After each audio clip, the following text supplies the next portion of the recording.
All right, good evening, everyone, and welcome. Looks like we have about 29 attendees that are on the call. We expect probably just a couple of more. Just so everyone knows, we are recording this entire session, so we have a record of it, and we'll also make it available back on our website. So we are going to jump in here real quick. I'm going to turn it over to Ashley for just a moment and then get ready for a short team builder. Good evening, Ashley.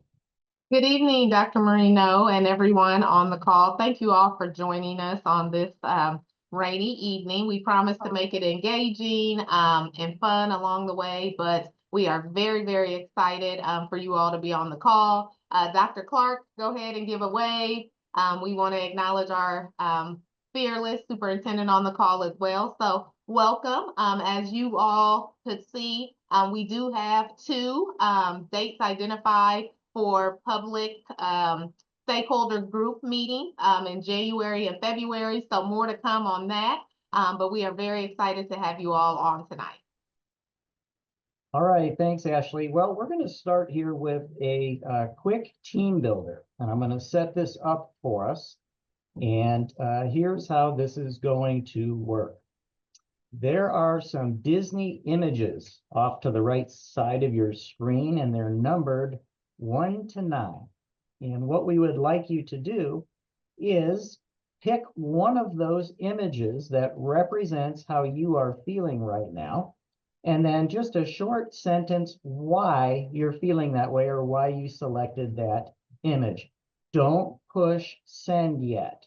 We're going to do what's called a waterfall, and that means once I give you a couple of minutes here to respond to the team builder, get it all ready and queued, and when I tell you to push send or return, you'll see all those responses drop in, and we'll use that as kind of our team builder. So one of the things that we want to make sure, we're just going to do some logistical pieces here. Maria, I'm going to ask you to check the chat. I'm getting a message right now that maybe the chat isn't open for attendees. Can you check the setting on that? And we'll see if we can do that. Right now, it looks like hosts and panelists have access to that chat. So we'll work on that and get that set up here in a minute. And if we have to push that for a few slides, we'll come back to it momentarily. So we'll see if we can get the chat feature. So this is our first time using multiple presenters. And just like this whole process is authentic and real time, what you're going to get is unedited, raw, and we're gonna keep this going here the best we are able to. So we appreciate in advance any grace if we have any issues, and we'll just keep moving through and utilize the technology the very best we can. So at this point in time, I'm just checking to see if our chat is available. Maria, are you able to see that chat? I did click it over so attendees can chat with everyone. So I think, oh, Johnette, thank you for testing that for me. I appreciate you. All right, so while we're on the team builder, we're going to go ahead and give you just another 30 seconds while I give a little bit of logistics. In the meantime, start on your team builder in the chat, but don't push send just yet. So again, tonight's session is going to be recorded. You'll have the ability to go back, rewatch it. We'll also share it on our Roadmap 2030 website so that anybody can go in and take a look at the things that were discussed in the webinar. Again, just one more example of our demonstration of transparency. The materials were all sent out in the email. I resent that here just a couple hours before the webinar started, which has all of the links and resources for tonight's meeting. That was the second link in that email. You want to have that handy because there are some things we're going to have you interact with throughout the course of the webinar. So without further ado, let's just see what happens. Go ahead and hit enter or send on the team builder. And we're just going to give you a moment to go ahead and take a look at what is coming in on the chat. And I'm going to ask Ashley or Maria, if you want to comment or make any comments while those are coming in. We'll take just a second, and I'm going to get us set up for our next activity. I see a couple of number 8s. We have a lot of work to do. I'm here, but I'm trying to focus really hard. I see a couple of number 7s. I can use some sleep right now. On the go with multiple exciting projects can take a toll on a gal. A couple more 8s and 9, a 1. Anxious to hear everyone's ideas for the strategic plan. A 3, feeling calm and cozy. 4, thoughts and big ideas. 7, tired. Another 7 because I teach first grade. Like we a have some couple of common 3s in themes. there. Yeah. All right. And again, we're also going to be capturing the chat. It's also another way for us to gauge engagement from participants. And thank you for signing in with your email. Maria will be running through that, and we're trying to track our attendance as well, so that we've got a good record of all the people on tonight's call. So thank you again for making time for this. Hopefully you're relaxed, you found your favorite chair. If you haven't had dinner, you can even have dinner while we're running our session here. So again, welcome and thank you for being here. We're going to turn it over to Ashley for just the next couple of slides. Ashley? Absolutely. So the agenda for this evening is displayed on the screen. I'm definitely not going to read it all to you all, but as you can see, we have a lot in store for you all on this evening. We'll really be jumping into how we will live the plan, being led by Dr. Marino. So the goal is to have us out no later than 7:50 so that you all can enjoy the rest of your evening. Meeting summary feedback from the first meeting. As you all know, we asked you all to exit with a survey.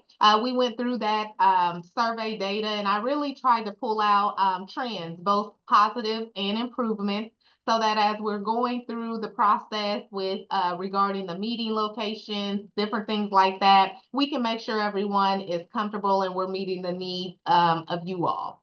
So some very positive trends from the first meeting, explanation of the process, table talk, review of the current strategic plan. Those were some high-level trends. Improvement, we definitely recognize that the students that we had intended to be there were not there due to extracurricular activities, but we appreciate you all, again, letting us know student voice is needed. Additional breaks, and you all overall would like to see a little bit more precision in the process. So as you all can see overall, you all felt that the session was organized and very productive, and we hope to keep that trend moving forward. The little green boxes, as you all have on each screen, you can click those. Those are live documents that will take you to the raw data that will give you the overall feedback from everyone that we receive. The current strategic plan, if you all remember, that was one of the engagement activities that we did, just to kind of engage you all in the current strategic plan so that you're familiar with what the district has been doing over the last several years. So some of those trends that jumped out, you all said that you all want to ensure student-centered involvement is at the heart of everything in the strategic plan for Roadmap 2030 that we're doing moving forward. So we heard you, we agree. Data-driven decisions, that was repeated several times, and action over fluff. We recognize that our current strategic plan had a lot regarding the mission, the vision, the collective statements, and different things like that. But in the plan that we are working on right now, you all want to definitely get down to the action. Again, that little green box will take you to that exercise and the raw data that we collected. Thanks, Ashley. So as you recall, we did not do a deep dive into that current strategic plan, but rather wanted to give you some exposure with the understanding that there will be a session devoted to setting future direction. And what we wanted to do was not have it be the first time that you saw that current plan and get a little bit of feedback. So this is really setting us up for a future session. And lastly, Ashley, you want to talk about the parking lot and our future Q&A that we're going to be setting up? Absolutely. So the parking lot was a way for you all to really kind of grab some of those ideas, thoughts, questions, and if we weren't focused on them at that moment last session, put them in the parking lot. So we're going to continue with that exercise because, again, we want to acknowledge everything that you all are thinking, any questions you may have, because going forward, those things are going to come back up, right? And so as you can see, here were some of the parking lot ideas that we collected off of the sticky notes from last time. And moving forward, these conversations, these topics will be intertwined into the public Q&A so that as you all have these questions, thoughts, concerns, we can make sure that they're addressed and that there's understanding moving forward. So if you wanted to get the full list, again, there's the little green dot, but we're very excited to have 2 dates identified, one date in January, one date in February for the public forum participation groups, and we hope that you all will join us. And more information on those dates will be forthcoming. All right, thank you, Ashley. We also have, as we get to those parking lot items, we'll try and call them out and say, hey, these were some items on the parking lot. We're going to take a few minutes and address them. But we're excited to launch kind of an interactive Q&A for the community so that as we get into this process and people are asking questions, we have the ability to provide a response so that we have kind of a running record of what's on people's minds. Also, just checking the Q&A that's in the webinar right now. We had a question, should we have completed the homework reflection survey before the webinar? Ideally, yes, but that document is also live for the feedback. So we're going to share that with you here in just a few minutes. But yes, if you're able to, we're able to. It looked like we had 19 or 20 people who were able to, prior to tonight, go in, do the homework, and actually take the survey, which is the way we know that people had the opportunity to do that. So we also have Steve Chassie with us.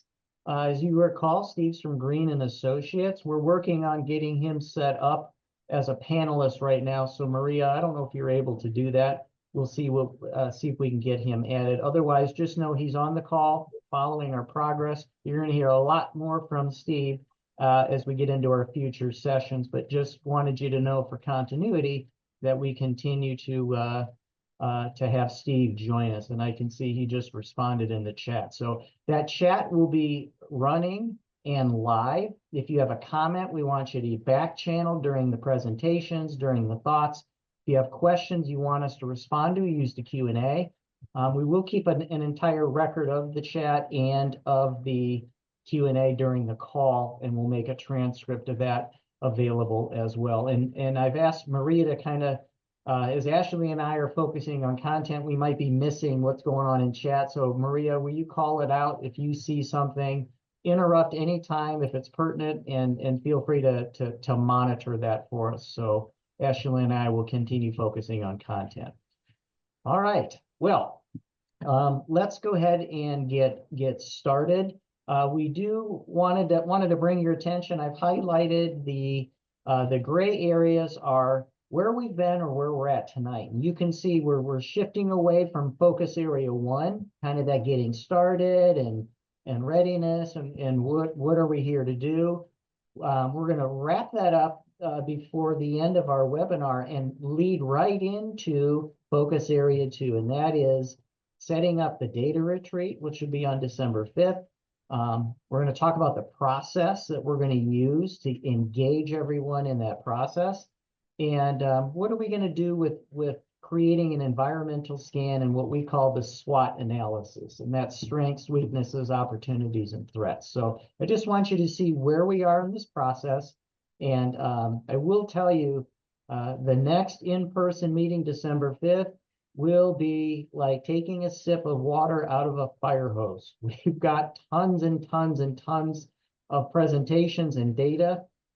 Ashley and I are working to figure out the best way to process all that data. You'll get more information as we get closer to that meeting. We're likely going to be dividing people out into groups, dividing and conquering. You'll all have access to all the data, but we're going to sort it out so that we have groups that focus on specific aspects of the different data sets. So more to come, but I wanted to show you where we are in that process. So let's go ahead and jump in. You're going to see this slide come up every time we meet.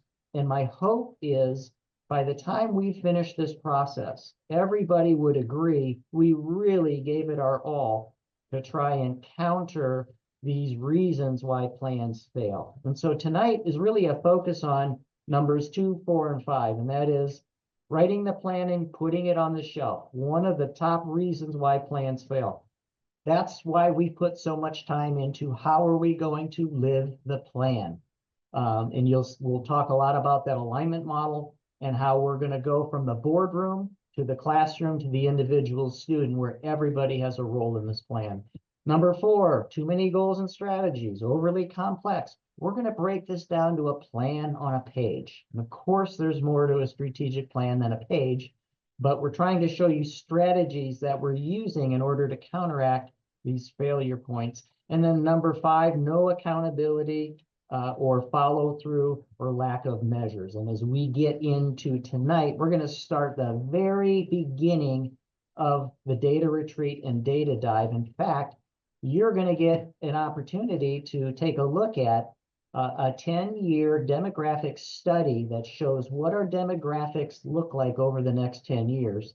There's a nice 98-page document that we're not expecting you to read tonight, but I'm going to show you what it looks like to go into a data set and then use the form to capture strengths, weaknesses, opportunities, and threats. So tonight you're going to start to see the first piece of data, and we're going to talk about what's happening with our demographics in Decatur Public Schools, and its impact long term. So you're going to get your first look at looking at some of that data as well. So why don't we jump right in? We're going to start with this concept back to how do we live out the plan? And I want to just set this up for a moment. So the homework assignment was designed to spare all of us going through meticulous information, but rather kind of use a backward design where we throw the content at you and say, hey, watch this, click on this, read that, and then take this short survey so we can get a sense of how people are doing. So that's how we're able to abbreviate some of this, but it all really relies on you as participants doing your homework. So when you see these homework assignments, they're actually going to be critical to an effective upcoming meeting. So we appreciate everyone's willingness to jump in and do a little bit of work outside of the time that we have. So unfortunately for you, you had to watch a video of me. And I know that probably was not the best use of your time, but rather than show you videos from YouTube that I kind of talk about what we're doing, I thought, why not show you some presentations that were made in other districts that really mirror exactly what we're going to do. I'll be real interested to see, in fact, in the chat right now, how many of you watched the abbreviated or the short version, which was about 23 minutes, and how many of you watched that full version? So just put short or full in the chat and be honest. I'll be really impressed. I'm seeing a lot of people watch the full thing. Good. All right. So this gives you kind of a sense of how people took that in. I made sure that when I edited the video that even if you watch the short, you got the gist. Okay. If you watch the whole thing, you got to see some of the student side and some embedded videos that were in there as well. You can always go back and watch that. So here's what we did. Once you watched the video, looked at that alignment model, maybe you read the article, the plan on the page article that was published in School Administrator magazine. And at the end of those 3 tasks, we said, go in and take a short survey. And the main question was, overall, after doing all that, do you have an understanding of how we're going to use this model to actually live our plan?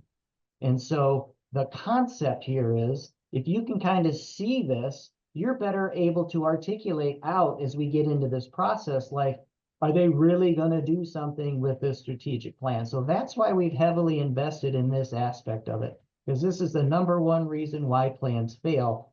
You get the plan and people don't know what they do differently. So if you're wondering, so we did have 95% who took the survey. I think we had 20 who said, yeah, we get it. We have an adequate understanding that we can describe kind of what this alignment is. And when we talk about alignment, we're talking about that one pager.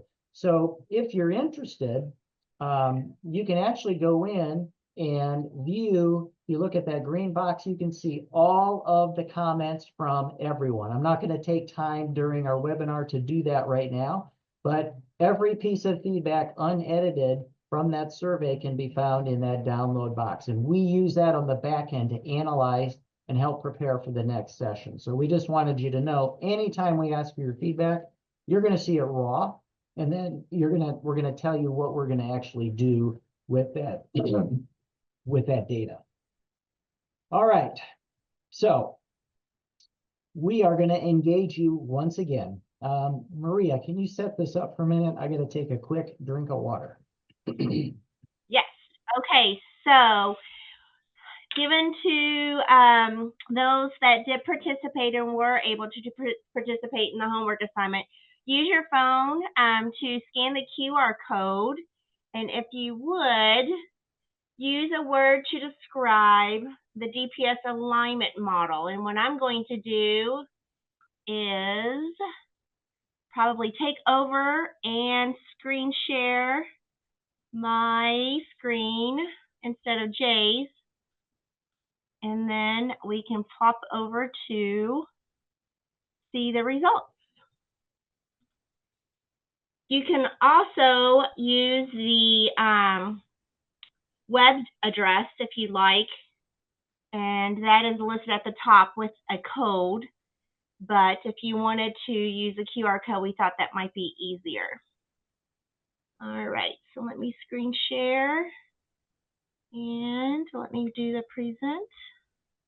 It looks like we've got some responses coming in. And again, the instructions are on the screen. If you have your phone and you want to scan that, you can enter data that way. You can also go to menti.com and enter that code if you want to enter results that way. So Maria, Ashley, I'll let you guys comment for a minute, and I'm going to get us set up for the next portion while you're doing that. Okay.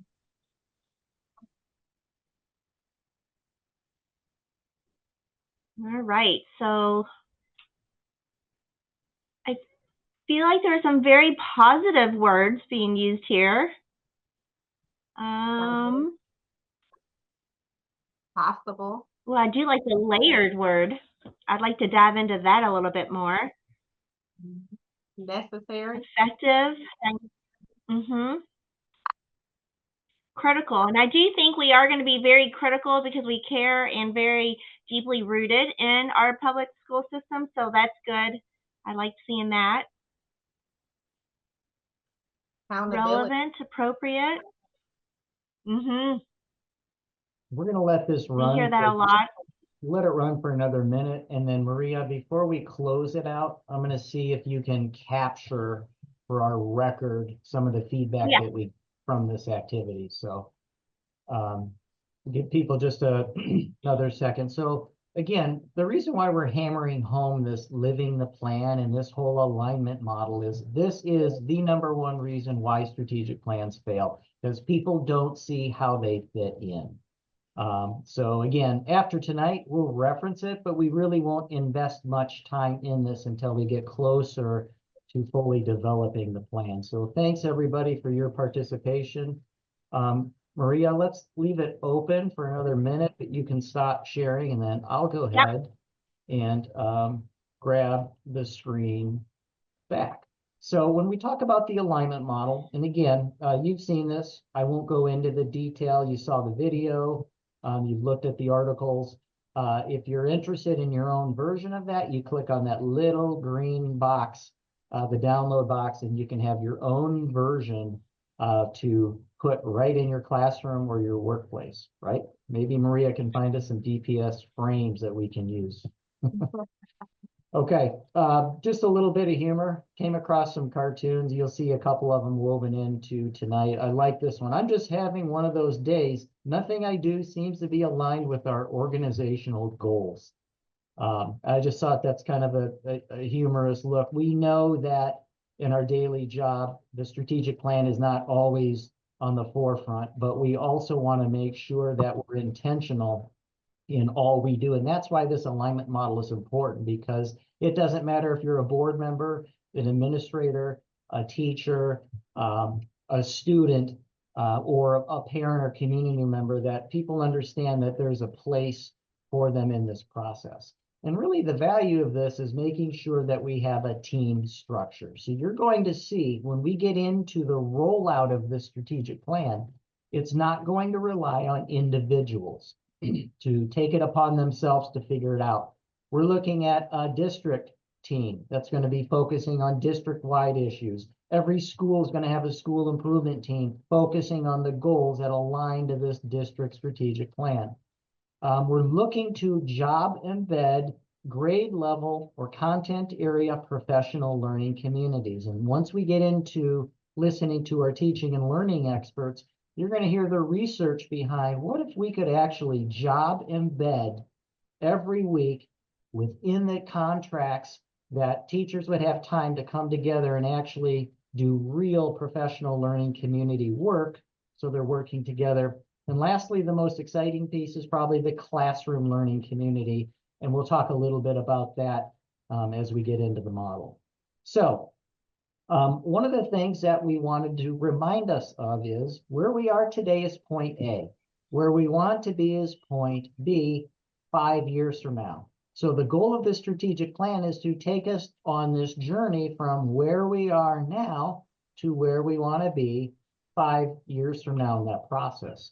I'm going to show you just a couple of visuals that have that I've captured from other districts, either that I've worked with, consulted with, or was just familiar with.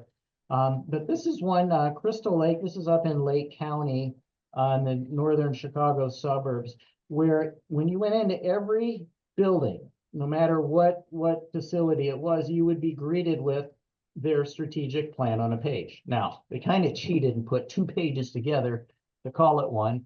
But the concept is, how do we make sure that we're getting the message out of what is this strategic plan?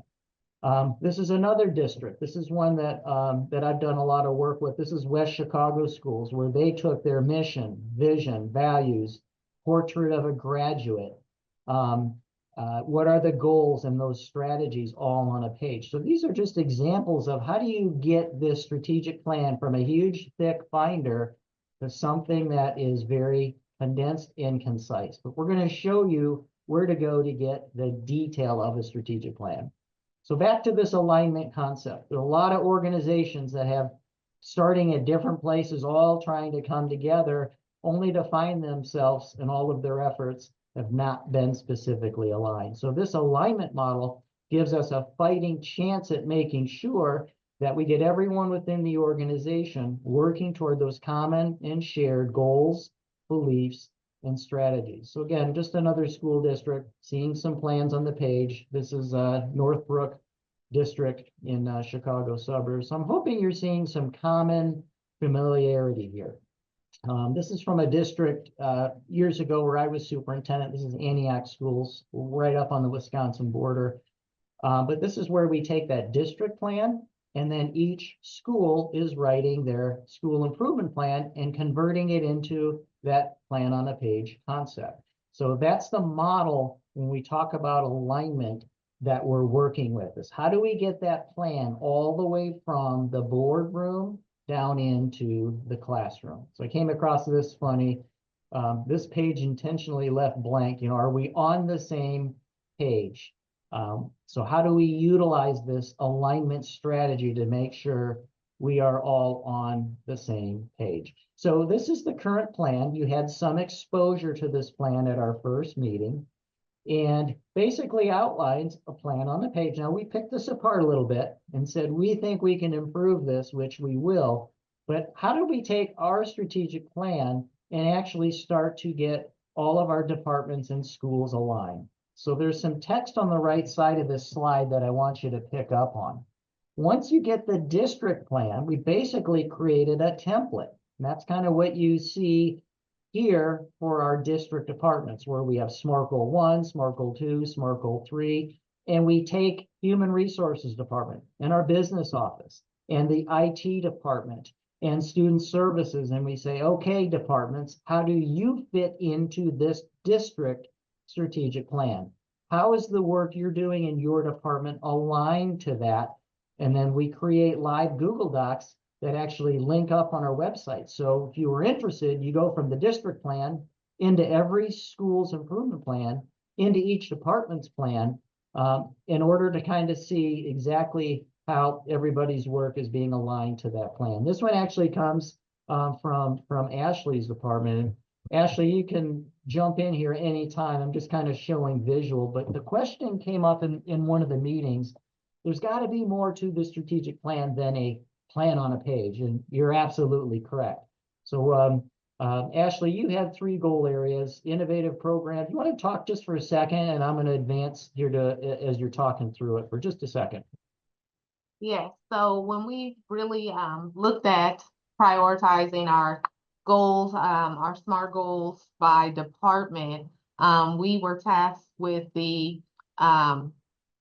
opportunity to align our SMART goals back to the strategic plan. So everything that we are doing in our department directly goes back to the strategic plan and improving that plan and helping the district really meet the goals within the plan. And so for me, my goals through my department at that time really focused in on innovative programs, and we looked at 3 programs that were major programs within the district, within my department, and really looking at how can we improve district goals, our district vision, our outcomes for students through these programs through my department.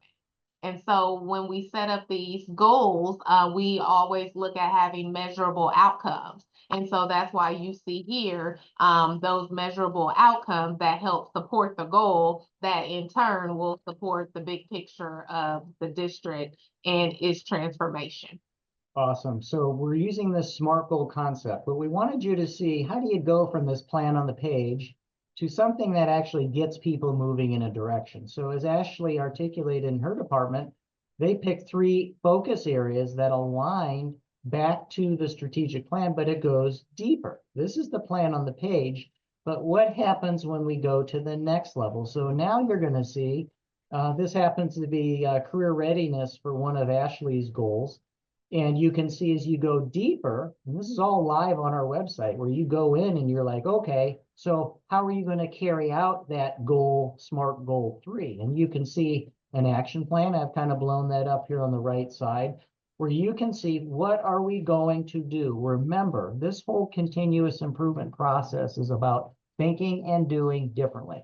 So if it doesn't get us moving and doing something differently, we're not going to hit our target. So this is just another example of, how do you go from a plan on the page as a district and get each department aligning its SMART goals and then creating action steps, timelines, resources in a way that we can hold accountable. And our superintendent checks in with us quarterly and says, all right, Jay, bring your SMART goals and your action plan. Let's do a check-in and hear about the progress being made. So it also gives us some accountability to ensure that this work continues. So if you click on the green download button, you can go and analyze, take a closer look at this. But what we wanted you to see is, practically, how do you go from this theory of systemic alignment and continuous improvement to something very, very practical, that people understand what it is they're going to do in order to make progress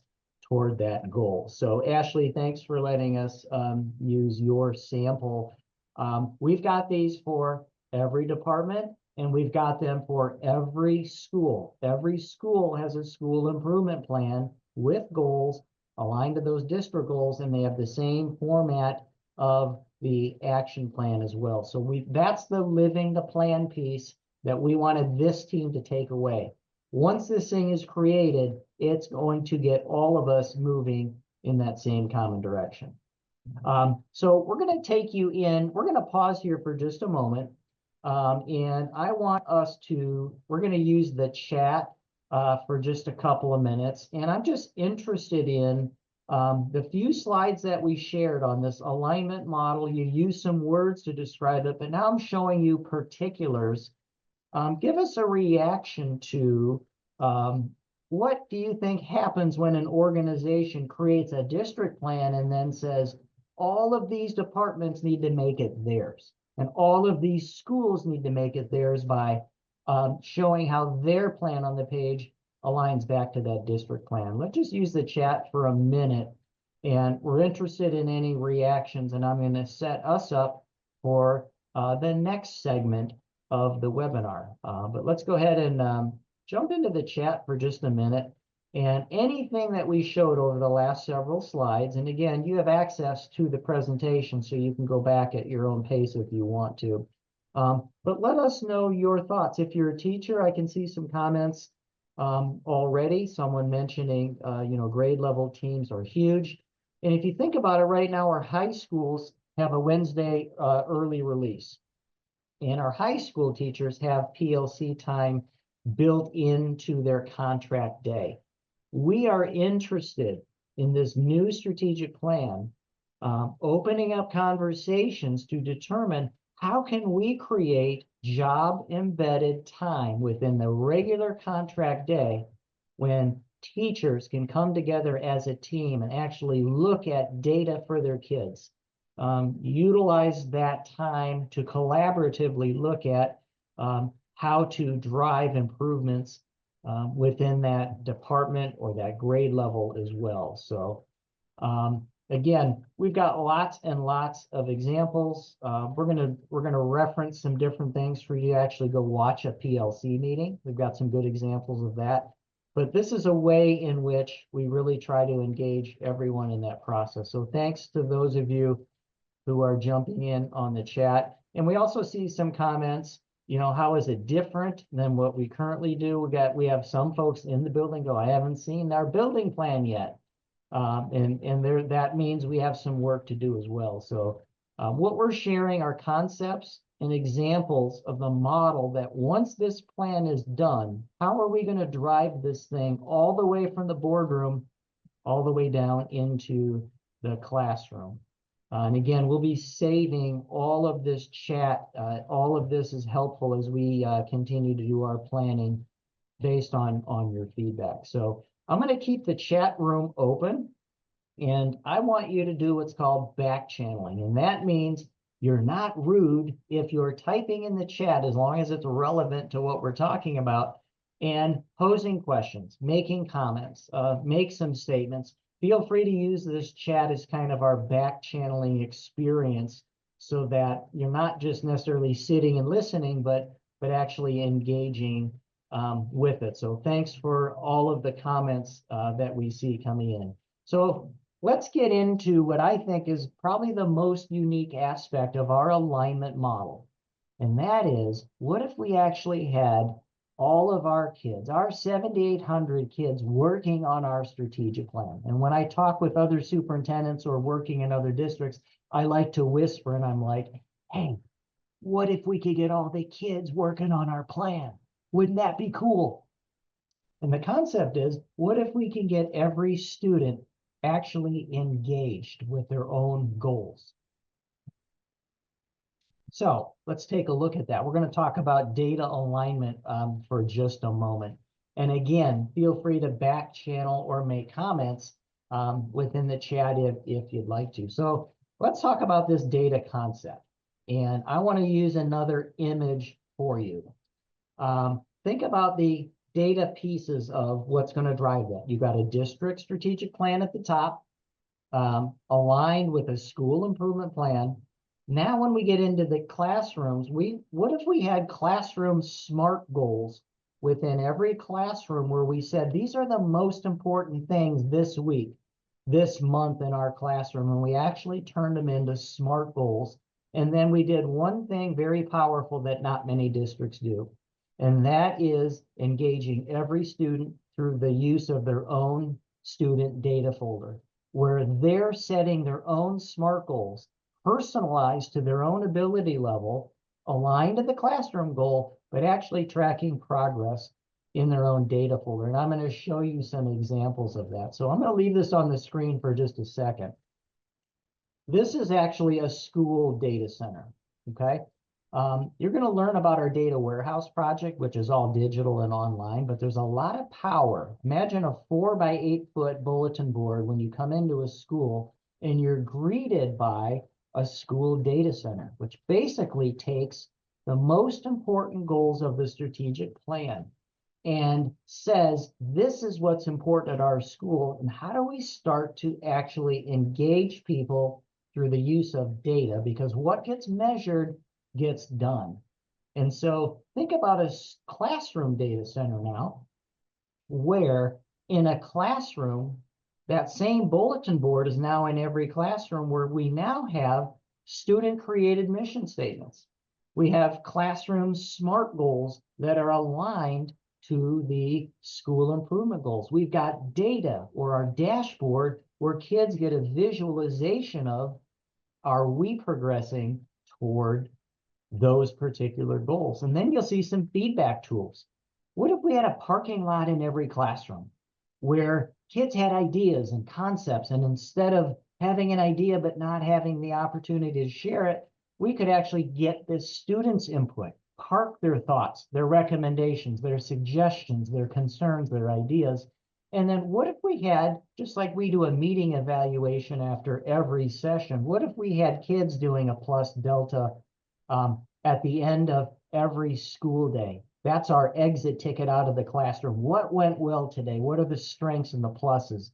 Delta is change, not a complaint board. So we say to them, what would we change or do differently tomorrow to make learning even better for you? And we're actually getting a voice of our customers, a voice of our students. So this is a really good visualization of how we get continuous improvement driven all the way down to the individual student level. Here's another example of what you might see in a data center. For example, on the left here, you see SMART goals. So the kids know, what are the 4 goals that we're working on? How will we measure them? If you look to the right, you're going to see those 4 goals have 4 dashboard measurements, so we can track our progress. You're going to see we let the kids create their own mission. What are we here to do together? So in this example, this says, we are the students of Mrs. Regal's 5th grade class. We are here to learn and grow, to be successful. We want to accomplish our goals this year by working hard with a growth mindset. We get kids engaged in that process. They start their day with their mission, and they end their day with the plus delta. So we build in that continuous improvement loop.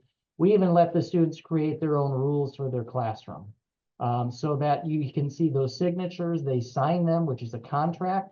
So what we have found in this model is we reduce behavior problems by about 50%, because it's the kids who have a voice in the classroom and create those ground rules of which they agree to follow and live by. So again, one more data center, and then I'm going to break it down into the student piece. We'll spend a few minutes there, do a little interaction, and then we're going to get started on our first data set review. Here's another classroom data center. Notice these all look different. These are not cookie cutter. We have what's called a loose, tight structure. What's loose is, what does it look like? Is it themed? What are the colors? What's important in the grade level at the appropriate grade level? What's tight are, do we have a classroom mission? Do we know what we're here to do together each day? Have we set ground rules together that we all agree to, that we've made commitments to each other? Do we have SMART goals, and are we tracking that progress somehow as a class. So these are some good examples of how do you take a strategic plan on the page and cascade it all the way down throughout the organization into what might resemble a classroom data center. And you'll notice in this model, it's not a teacher bulletin board. And I'm talking to my educators out on the call today. This would not be your typical bulletin board that you set up and then next month you change the theme. This thing is interactive by the hour, daily, weekly, and it gives kids an opportunity to have real ownership. So in these images right now, you see students that are actually charting the classroom progress.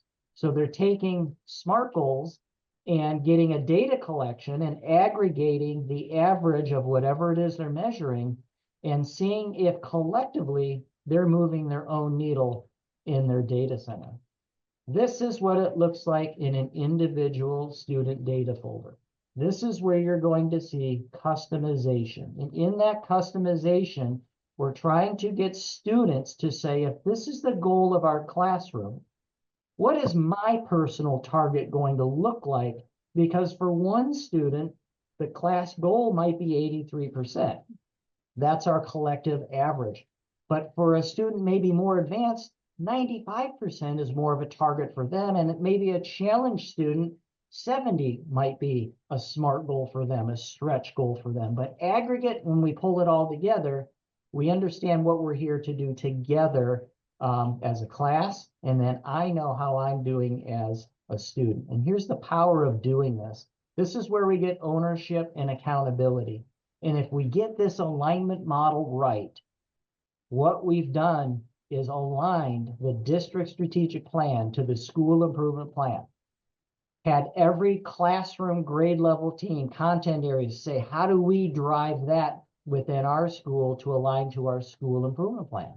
And then each classroom says, what goals will we have in order to meet the grade level goals or content area if you're at a secondary level that lead into the school improvement plan that ultimately feed back to that district plan.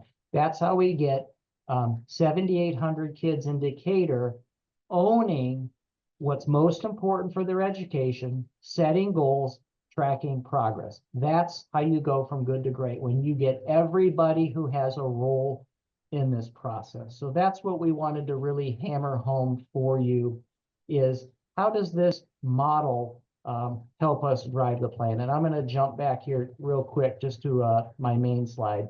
These are what we call the 8 components of the classroom learning community.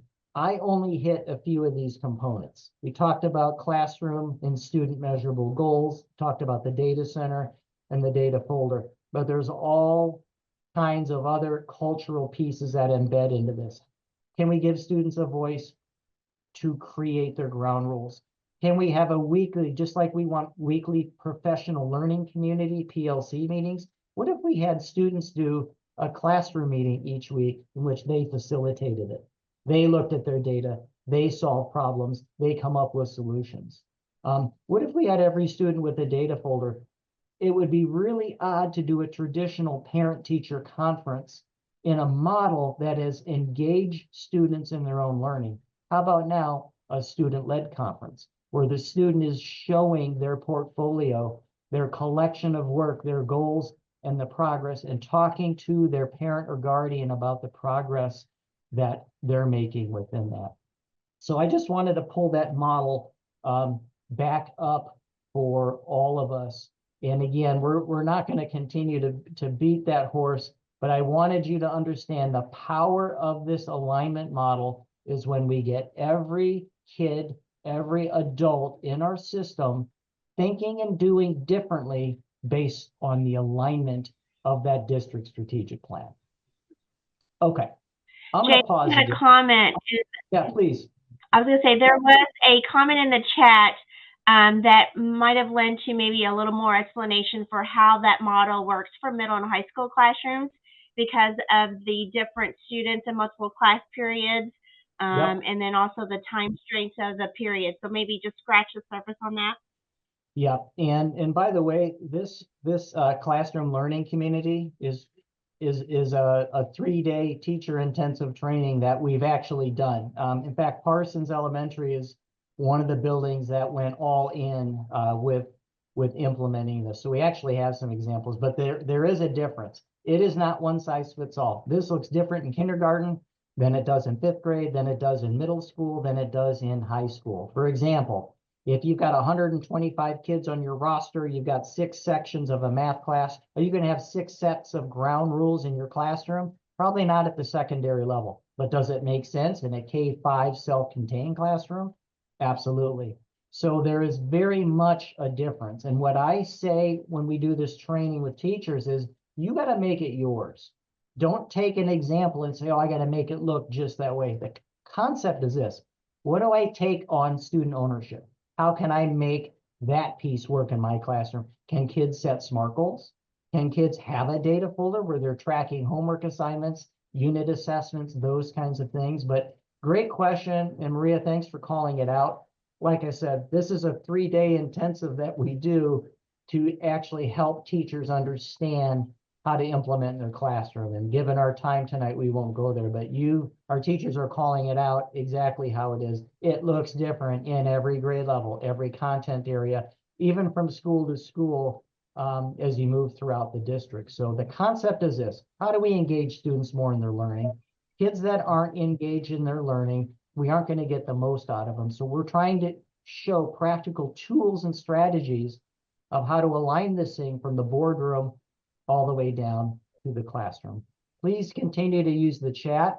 We're going to give you just a minute. If you have any more thoughts on this classroom piece, comments, questions, concerns, whatever might be on your mind, take a minute now and just react to what I just showed you with this classroom learning community model.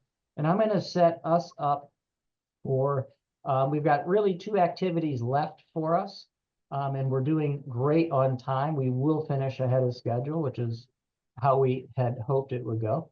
But let's use the chat. Any thoughts you have, if you're a parent, what does this look like if your child was engaged in this? If you're a community member, would it be reassuring to know that in this new model, there's a higher engagement strategy that will actually help drive this plan? If you're an administrator, a board member, how would you feel about getting 7,800 kids working on your district strategic plan? So we'll leave the chat open for just a minute. If you have thoughts, reactions, questions, go ahead and do that. And I'm going to get us set up for our second to last activity this evening while we're doing that. And Ashley and Maria, if there's anything you want to call out or comment on, feel free. Otherwise, I'll pull us back here in just a minute. I did see another question in the chat. How do we, as administrators and teachers and staff members, do with the students they might have a lack of buying into setting these goals? The number one question when I do this training, that's exactly it. That rises up there. The other one is, how do I find time to do this? That's another big one. Another one is, what about students who are lower performing? Do they feel like, this works against them? So these are all very, very common questions. And I've got responses for all of them. I'll give you just a little bit of a taste. So that one question, Maria, ask that one more time. I just lost where it was because it's scrolling past me. Okay. What was the question? What do we do with students that might have a lack of buy-in in regards to setting these goals?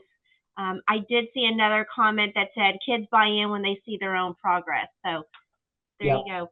Yeah, and it's really all about creating from day one in this structure. In fact, when we do this training, part of the training is getting teachers to plan their first hour when students report, the first day, and the whole week that sets this up, that by the time you get to the end of the week, you may not have even opened a book yet, but you've set up a structure of ownership. And there's very, very few kids over the course of time, if you're intently trying to engage them, that won't engage. In fact, what happens is you get a lot of peer pressure. When the other holdouts see all the other kids buying in, engaging, participating, there's really a lot of momentum that gets pulled with it. Another question is time. Teachers say, when do we have time to do this? What I say is, if you invest the time early on setting up your classroom in this way, you will probably free up 3 times the amount of time that you spent because you're not dealing with all of the behavior issues. You're not dealing with kids not knowing where they are in their learning continuum. There's just all kinds of benefits. And I've had the experience over 30 years of using this model and consulting internationally and in Illinois with districts that have really found success. In fact, I'll share one little success. We had a project in Amsterdam where they gave me their top 5 lowest performing schools, and the government came in and funded a project for 3 years and said, we're going to give you our most challenging schools. We want you to take this model and see if it works in Holland. And at the end of the 2nd year, we started making growth. By the end of the 3rd year, these schools were coming out of the low performance that they were in and starting a really good trajectory. So anyway, we won't spend much time on that, but I want you to know the model is research-based, and that's why the model works. It's not easy, and if you're not committed and dedicated to this model, it crumbles real fast. So what we're talking about here is we want long-lasting, sustainable change. These are strategies that help us get there. Remember, in session 1, I said this is a marathon, not a sprint. You don't come out day 1 and put your district into this system. This is a process that unfolds day after day, week after week, month after month, year after year. And when we look back and start charting our progress, and that balanced scorecard is when we really start to see the measurable results. So, all right, thanks for all the comments. Let's move into our second to last activity. Dr. Clark, you unmuted. Did you need to say anything or? I was just reading the comments as well. And so my question for Jay, just so he'll have this, and you've said this once before because you worked with schools before, but a lot of this talk about the time and being in the middle school versus the high school versus the elementary versus teacher buy-in versus, you know, time with the principal. Can you just very quickly explain how it starts at the top and we focus on that and build that? Because a lot of the fear comes from, I have to be on this page at this time by the end of this week or this quarter. Yep.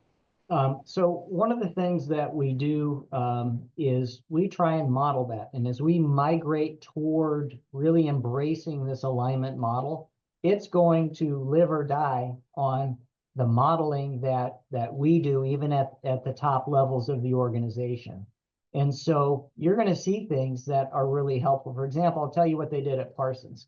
What Holly, the principal, did there was, just like we wanted students to create their own ground rules for their classroom, she created teacher norms with them and said, you're going to create them. We're not going to grab some off a web page and say, hey, what does everyone think of these norms? So she was modeling the process with the teachers and said, now go back into your room, use the same process and tools to create ground rules. And then she did the same thing with, let's talk about the SMART goals in our strategic plan. What if we modeled that and then engaged and gave teachers time to say, what would some grade level SMART goals be within your grade level? And then that's kind of that ongoing modeling of I do, we do, you do concept, where we get this gradual release, but it all starts with the modeling that has to occur. And this is why this model doesn't succeed in every district. If there's not that commitment and there's not that buy-in, you'll get some results, but not what it could be if you had that full buy-in. So good questions. We'll continue to come at this from time to time.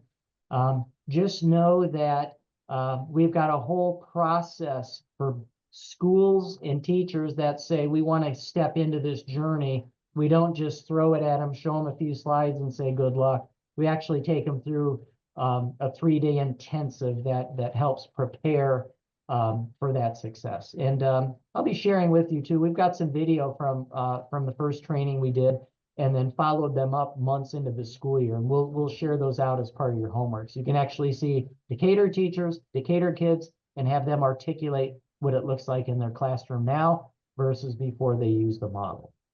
So thanks, Dr. Clark, for calling that out. All right, it is 7:30. We are right on track. I'm going to take us into the second to last activity. So I want you to see, where are we in the strategic planning process? Focus area 1, we are now exiting. We spent some time setting up, getting ready, orientation. How are we going to live this plan? What is the role of this committee? We're now getting into the real work of the plan, and that is dipping our toe into the data retreat, and we will completely immerse you on December 5th in this process. And we'll talk about that as we wrap up the session. But this is what focus area 2 is all about. Where are we now in point A? Because if we don't know where we are to start, how do we know where we're heading for point B? So this is all about what's our current situation. And I'm going to confess something to you right now. The data retreat, my job is to put as much discomfort in this system as I can. And you might be like, why would he do that? I use this term, the only one who likes change is a baby with a dirty diaper.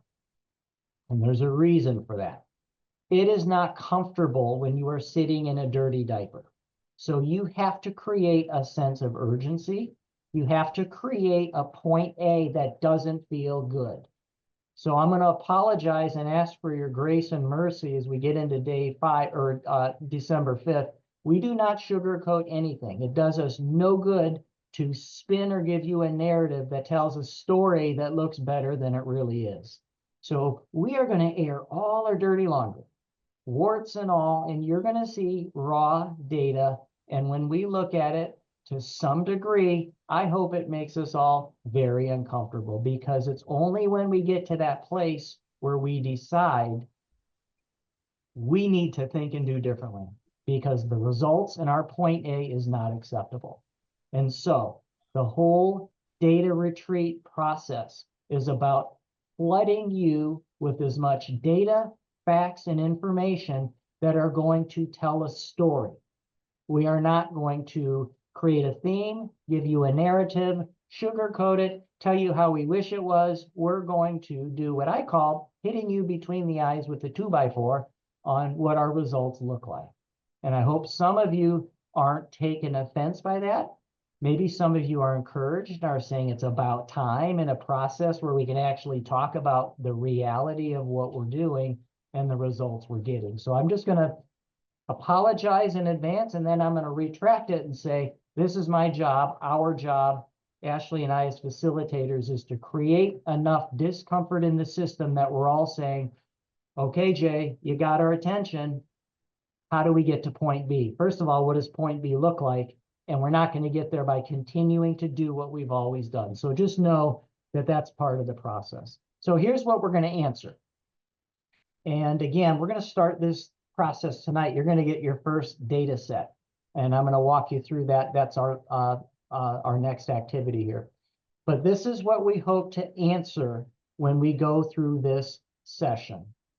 We want to paint a data picture to identify what's currently working in our district, what's trending in a positive direction, what are we happy about, what are the strengths, weaknesses, opportunities, threats. And you're going to get real sick of me saying, okay, you just reviewed data, let's do a quick SWOT analysis.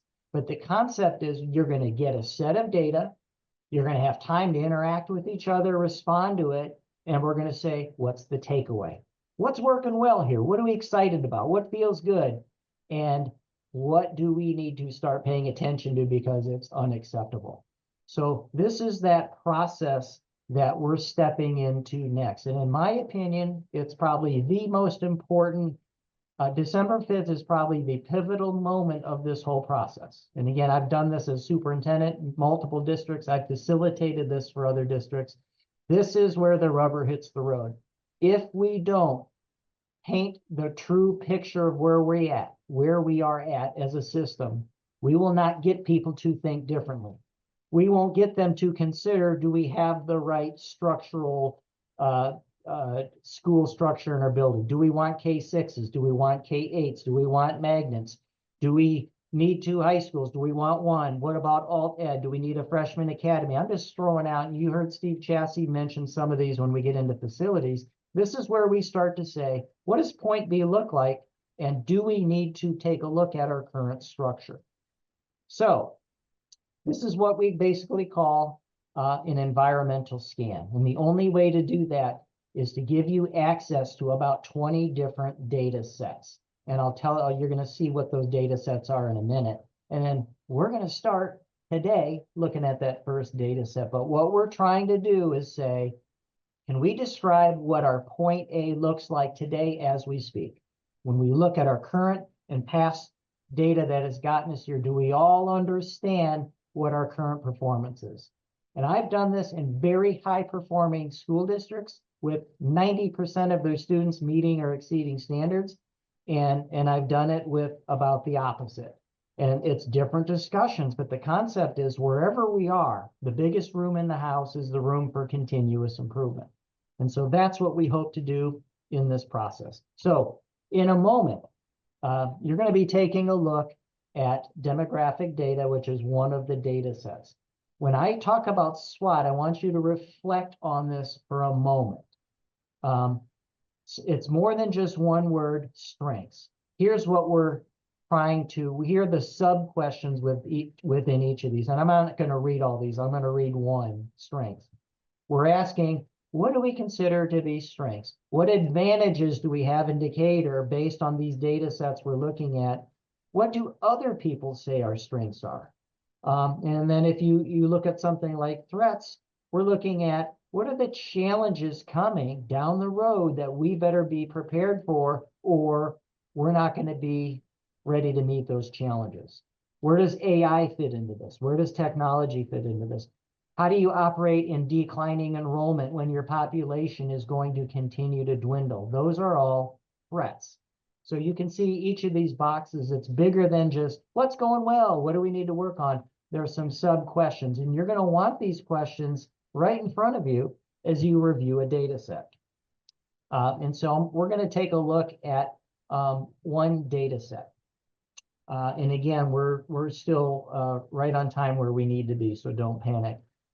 This slide shows you, and you saw this in session 1, these are all of the different data pieces, and there's more, but this is what I could think of at the time and what's typical that we have access to. And I've got our entire administrative team digging, assimilating, and putting together data, but they are not analyzing it, and they are not telling you what it means. You're going to see raw data, and you're going to judge for yourself what you see. So take a look at the student learning column, take a look at the culture column, and the resources column. So this is everything from student learning, climate and culture, demographic study, perception data. We've got some survey data. It's a little bit dated, but we don't want to miss the opportunity to look at. So we're going to look at some of that.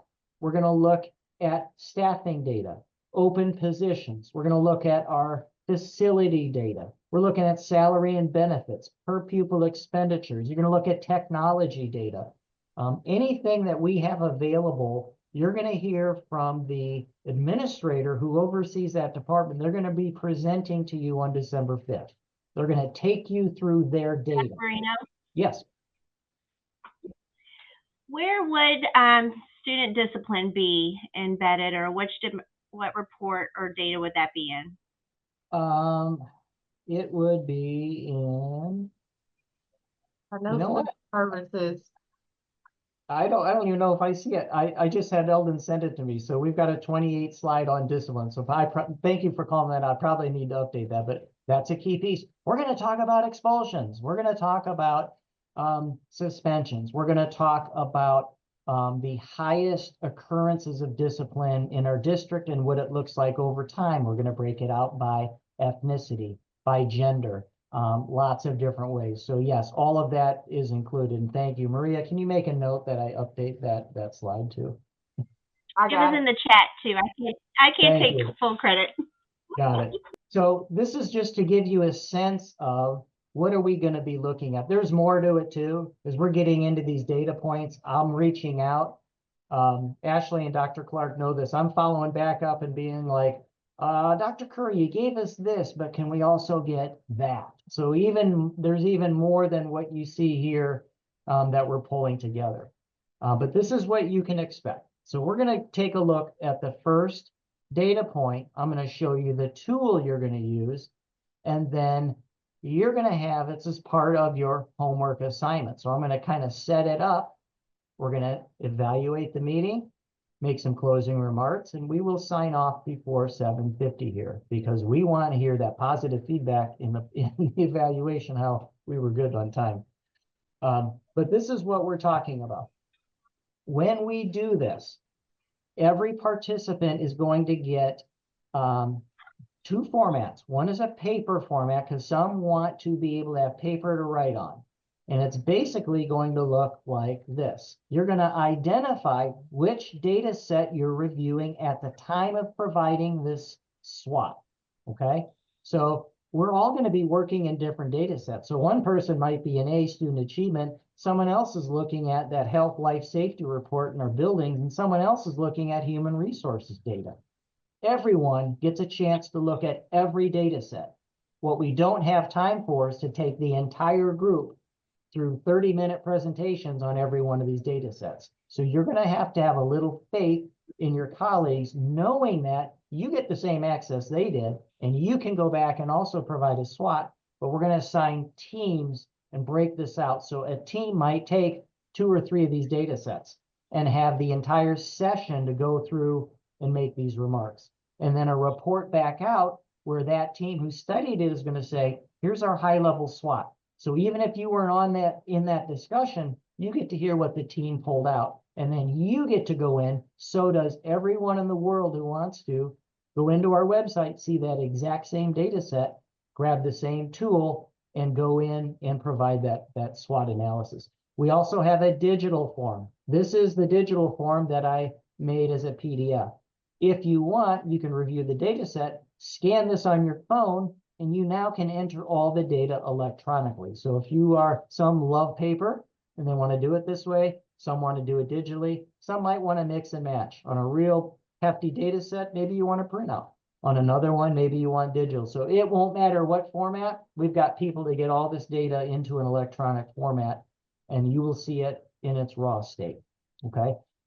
Notice here you've got a link to the digital form. If you went into today's meeting materials, into this presentation, you'll see you can click on these same links. So all of these tools, everything we're doing is all available under Meeting 2 resources.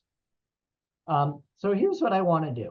I'm gonna stop sharing for just a minute because I want to set this up and show you how to get started. We're not going to do the homework, but I'm going to show you what the homework looks like, and then we'll move into evaluation and we'll wrap up.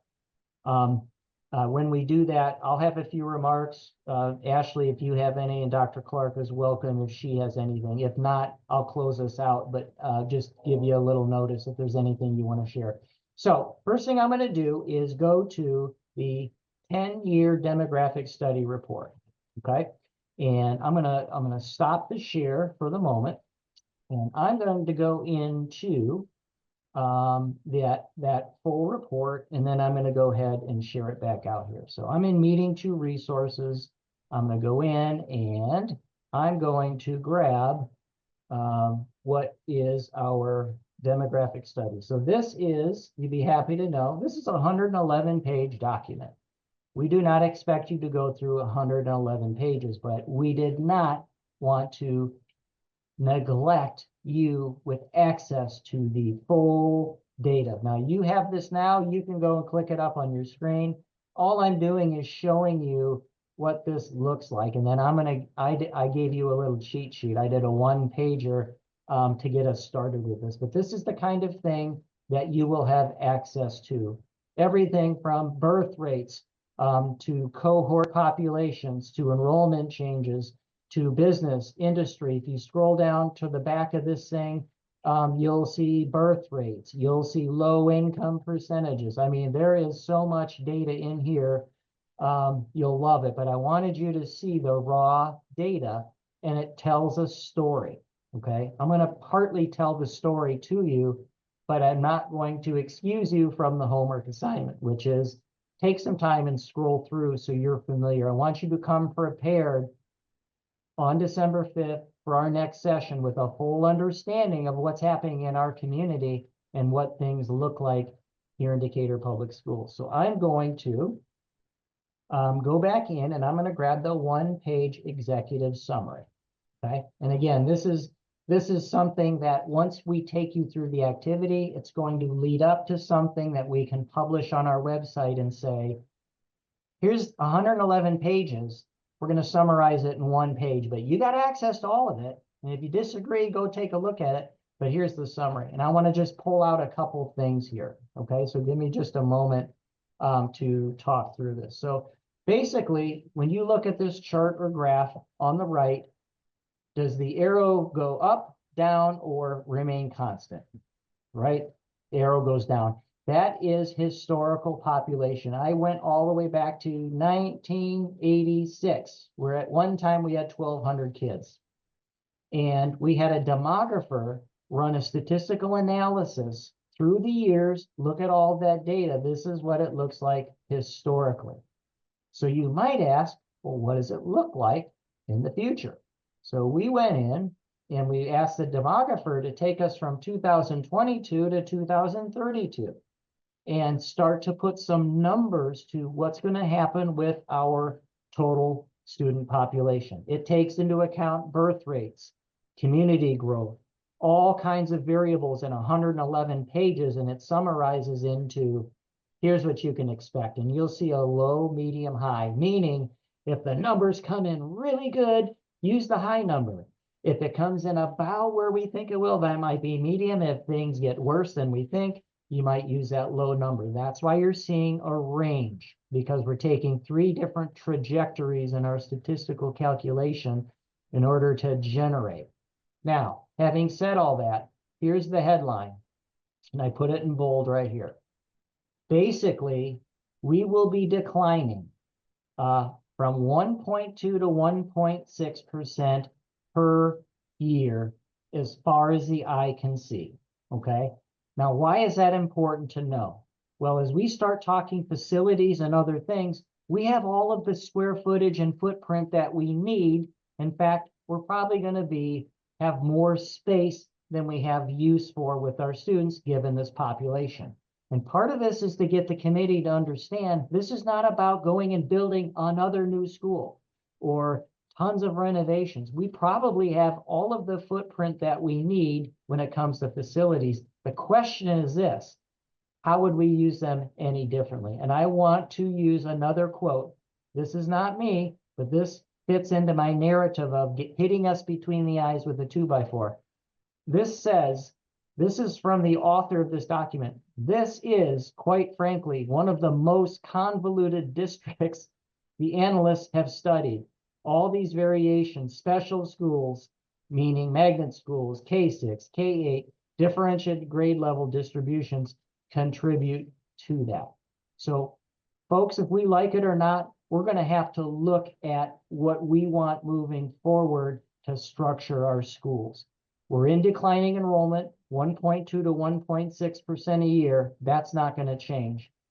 However, how do we want to think about configuring our schools in this new strategic plan? Well, that depends what our point B is going to look like. So this is an example of taking a 111-page document, which you're going to look at, you read as much or as little as you want to understand the SWOT, strengths of that report, weaknesses, opportunities, threats. And then you're going to go in after reviewing that and either do the paper, you have to print it out if you want a hard copy, or go into the digital and complete the SWOT for this data set. We've got 24 of these activities over time that one of us, all of us, some of us are going to be engaging with to complete that SWOT analysis. When all of this is done, it will paint us a picture. So I'm gonna stop here. Again, all of this information is included in meeting 2 links. You've got the agenda, presentation, the full webinar, the videos, everything we're doing and talking about and looking at can all be found here. When we're done, you're going to see the meeting recording from tonight online and available, so folks that missed it can come back. And if you want to go back in and rewatch a piece of it, you'll have the ability to do that too. There is a meeting feedback form that you're also going to see. That is your exit ticket. We are right at 7:50. We are winding down. I'm going to take us back into the presentation for just the last slide here. So session 3 is our data retreat. It is probably the most important meeting that we will have in this process. They're all important, don't get me wrong. But if we don't come out of that session with a real understanding of the reality of point A, there needs to be some discomfort in our system for people to say, why would we change or do anything different? Why would we think about doing something different with magnet schools or changing K6s and K8s and all of the structure that we have in place? There has to be some discomfort for us to say, is there a better way to do it? So I want to leave us with that. So here's your homework. I want you to go into the 10-year demographic study. You have the full report, which I scrolled through. You have the one-page summary. I want you to have completed before December 5th the SWOT analysis. You can do the online version. You can do a paper version. Doesn't matter to us. We're going to convert it all digitally, however you do it. But that is the one piece of homework I want you to start on sooner than later, because we got more data sets coming that you're going to get to preview before the 5th. But this is the one I want everybody to do. You've got to understand what our demographics look like and what it looks like moving forward, so you have an understanding of, in the context of this environmental scan, what we're going to be dealing with. The last piece is the meeting feedback. There's a link to that. I'm going to turn around when we're done and email it out. So if it's easier to go to your email, you'll see it also in the meeting 2 documents under meeting feedback form. We are asking you to please take the time tonight, before we're even leaving a little time here before the 8 o'clock we published ending time, to go in and give us that feedback, because we are listening, we are using it, and we are going to start shifting right into planning for that session. Ashley, any Dr. thoughts? Marino. Yeah. Go ahead. I did post the link to the feedback form in the chat for everyone for convenience if you'd like to use that that link. Awesome. Thank you, Maria. That's for the eval for tonight, right? Yes, eval for tonight. All right, Ashley, then Dr. Clark, and then I'll close this out. If you have anything, great. If not, we'll keep it moving. It's up to you. Just want to thank everyone for coming and participating and engaging in the meaningful chat conversation. Ditto. I do appreciate everyone's comments. We are making sure you do understand that everything that we get in writing, we're keeping it in raw form. We're posting because transparency is important to us. But thank you for taking this time out tonight, because I know you could be doing something different. And I appreciate the time that you're giving us so we can create something great for our kids. Thank you, Dr. Clark. Thank you, Ashley. Maria, you've been awesome with our communication. If you ever have questions, if you can't open something, I can see something in chat, just email Ashley or me or Maria directly, and we'll work through whatever you run into. So if you run into anything or you have questions, let us know. We will follow up from tonight's session with a reminder of the homework, a reminder of the meeting. We haven't set the location yet. We're working on that. But get ready for December 5th. What we put into this process is what we're going to get out. So I'm going to encourage everybody, when you're assigned a data set, we're relying on you to tell the story about strengths, weaknesses, opportunities, and threats that you see in that data. So with that, I did want to share one more item, and that it was at the beginning of the screen, but as you recall, we have now set our 2 community forums. You'll see those on your screen now. That is, those are the 2 dates by which we will be inviting the entire community to come and interact with us in this process. So mark your calendars. We'll put those in an email back out to you.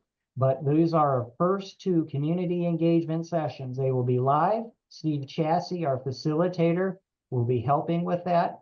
But everything we're working on now is going to be available to the public and then an actual discussion with them through activities. So again, thanks everybody for your time. Please do the meeting feedback form. You've got the homework assignment. We'll summarize the whole thing in an email and I'll send that out before I even get home tonight, so it's still fresh for you. So thanks everybody. We greatly appreciate everything that you're putting into this effort. And I hope we are slowly convincing you that this is transparent, stakeholder driven, aligned. Nobody escapes continuous improvement in this process. And that's what we're setting out to do, all along knowing those top 10 reasons why plans fail and ensuring we're not in that position. So thanks everybody. Have a great night. We're going to leave this open because we need to harvest some of the feedback. So although you won't hear or see us, we don't want to close the meeting out until we've captured all the data. Have a great night. We'll see you next time.